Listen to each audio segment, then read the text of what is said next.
హైదరాబాద్ లో స్థిర నివాసం ఏర్పరచుకుని దశాబ్దాలుగా జీవిస్తున్న ఇతర రాష్ట్రాల ప్రాంతాల వారి సాహిత్య సంస్కృతి సంప్రదాయాలను తెలంగాణ సర్కారు గౌరవిస్తుందని సీఎం కేసీఆర్ అన్నారు. వివిధ వర్గాలతో గంగా యమున తాహీజీబ్ కు ప్రతీకగా ఉన్న హైదరాబాద్ జీవన విధానాన్ని నిలబెట్టేందుకు కొనసాగుతుందని పేర్కొన్నారు. ఇక కన్నడిగుల కోసం హైదరాబాద్ లో సాహిత్య వేదికను పునరుద్ధరించాలని నిర్ణయించినట్లు కేసీఆర్ వెల్లడించారు.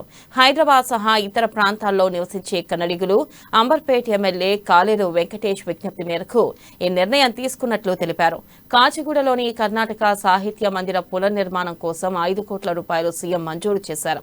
ఇక సాహిత్య సాంస్కృతిక కార్యక్రమాలు కమ్యూనిటీ అవసరాలకు వినియోగించుకునే విధంగా ఆడిటోరియంని తీర్చిదిద్దాలని ఎమ్మెల్యేకు సీఎం సూచించారు.